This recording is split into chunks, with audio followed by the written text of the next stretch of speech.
The 1970-71 Australians lost 2-0 to the touring England team in the 1970-71 Ashes series. Australia had not lost a home test series since 1954-55, but had suffered a heavy 4-0 defeat in South Africa in 1969-70, which had affected their confidence. On paper they should have had a good team, and E.W. Swanton reckoned they were favourites to hold on to the Ashes, but Rod Marsh, Dennis Lillee and Greg Chappell had yet to mature, and Bill Lawry, Garth McKenzie and John Gleeson were at the end of their careers. In more fortunate circumstances, the senior players could have eased the newcomers into the team, but Ray Illingworth was a captain who exploited every weakness and they did not get the chance. Their cause was not helped by the selectors Sir Donald Bradman, Sam Loxton and Neil Harvey, who chose 19 different players in the series, 9 of them debutants, and continuously chopped and changed the team, which did not allow it to settle. The captain. It was in South Africa in 1969-70 that his batting, and with it his captaincy, began to falter. The unfortunate experiences he and his men endured in India prior to visiting South Africa, those incidents there and on and off the field, began to affect his outlook, converted it, I feel, into what might be called an in-look. He had to survive investigation of his leadership by the Australian Board of Control in the light of adverse reports from the authorities of both India and South Africa. I believe Bill Lawry had developed a sizable chip on his shoulder before the summer of 1970-71. Richard Whitington. Bill Lawry succeeded his opening partner Bobby Simpson as Australian captain midway through the victorious 4-0 series victory over India in 1967-68. He retained the Ashes 1-1 in 1968 and defeated the West Indies 3-1 in 1968-69. The 1969-70 the tour of India was successful. Australia won 3-1, but the non-smoking, non-drinking Lawry had little time for the social side of the tour, was unable to maintain good public relations, and manager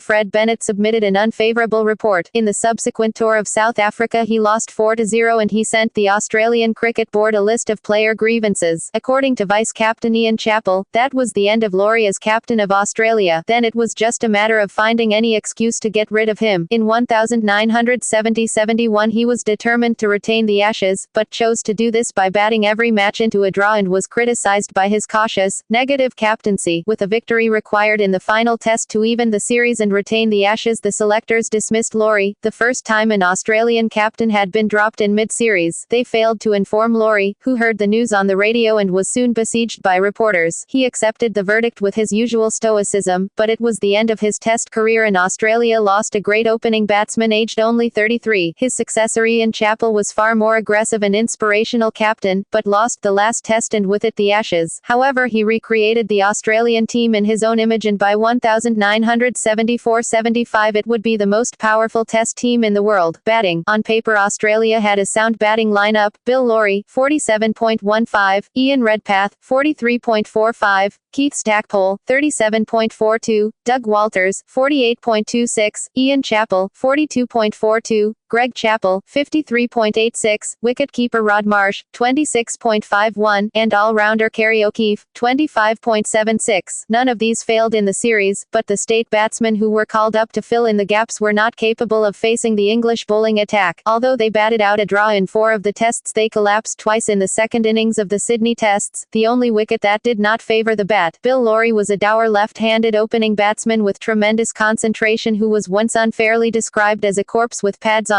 He failed to make a century, but still made 324 runs, 40.50, and carried his bat through the Australian debacle at Sydney. John Snow wrote that, he always had to be got out, and even if you managed to knock all 3 stumps over he still stayed at the crease a moment looking round for some excuse to continue batting before reluctantly starting his walk back to the dressing room. Keith Stackpole was a heavily built opening batsman perfectly capable of hitting the ball round the ground. He made 627 runs, 52.25, and 2 centuries in the series, but had the benefit of 5 lives from the umpires. Ian Redpath was another opening batsman, but tall and ungainly, making 497 safe runs, 49.70, at his own slow pace. I liked bowling to him least of all, Snow wrote, a real nuisance batsman. Greg Chappell said he was one of only 2 players he knew who would kill to get into the Australian Test team. The other was wicket-keeper Rod Marsh, who was chosen for his batting skills rather than his glovemanship. Despite being right-handed in everything else, he batted left-handed and was a very very powerful hitter of the ball. The entertaining Doug Walters made 205 not out for New South Wales against the Tourists and 112 in the first test, but had developed a distaste for fast bowling in South Africa, and John Snow took advantage of his cavalier play by feeding him short balls on the off stump with a pair of gully fielders. Ian Chappell would later say 3 bouncers and over should be worth 12 runs to me, as a result of working on his hook shot after his encounters with John Snow, but he still made 452 runs, 37.66, and 2 fighting centuries in the series. His younger brother Greg would be regarded as the best Australian batsman for decades, but in this series was limited to leg side play and could not hope to match his famous maiden test century in the later games. Bowling. As with their batting, Australia could muster a strong and varied bowling attack. Garth Mackenzie, 29.78, Dennis Lilly, 23.92, Alan Connolly, 29.22, Ashley Mallett, 29.84, John Gleeson, 36.20, and Terry Jenner, 31.20, with all-rounders Doug Walters, 29.08, Kerry O'Keefe, 38.20, and Greg Chappell, 40.70. Unfortunately, they were seldom given the chance to settle into the team, and only Gleeson of the regular bowlers played in 5 tests. Garth Mackenzie had been Australia's premier fast bowler in the 1960s, but had failed spectacularly in South Africa, averaging 333.00, was struck in the face by a John Snow bouncer at Sydney and retired from Test cricket to play for Ray Illingworth's Leicestershire as a professional. Alan Connolly had been a fast bowler in his youth, but slowed his pace to increase his accuracy and became a reliable support bowler. Alan Thompson, Froggy Thompson, was a fast medium paceman with a strange, whirlwind, running through sort of action in which he loosed the ball while both feet were in the air. He was a non-smoking, non-drinking, physical education teacher whose shaggy red hair make him look like a wild man of Borneo. He frequently bounced the England batsmen, took 6/80ths against the MCC for Victoria, and was called up for the first test. He can't last, predicted Richard Whitington. He doesn't even know where he's aiming, and he averaged 54.50 in the tests. John Gleeson was a mystery bowler who used his bent middle finger to turn the ball either way, but lost control in search of variation and was punished by the England batsmen once they figured out his action. The more orthodox off-spinner Ashley Mallett could turn the ball very sharply and took 28 wickets, 19.10, in India in 1969-70. Tom Graveny thought he was the finest Australian off-spinner since the war, and he became the spinning arm of Ian Chappell's all-conquering Australians. Historically, Australian selectors always preferred a leg spinner, and Kerry O'Keefe and Terry Jenner vied for the place, but they never quite fulfilled their promise. Doug Walters was a part-time bowler, but his medium-paced golden arm was capable of breaking any partnership, and he deserved to be regarded an all-rounder. Greg Chappell was also seen as an all-rounder in his youth, and continued to bowl throughout his test career, but mainly to tie up one end while the other bowlers rested. The greatest Australian bowler of the next decade would be Dennis Lilly, but in 1970 he was a raw, undisciplined fast bowler who had yet to reach his full potential. Fielding. The Australians have always produced good fielding teams, and this was no exception, though Rod Marsh left a lot to be desired. His missed several chances in the first test and was nicknamed Iron Gloves due to his inability to take the ball cleanly. He dropped 3 catches in the first test, but held onto 4 others would later develop into one of cricket's great wicket keepers. Keith Stackpole and the Chappell brothers were superb slip fielders, Ashley Mallett a specialist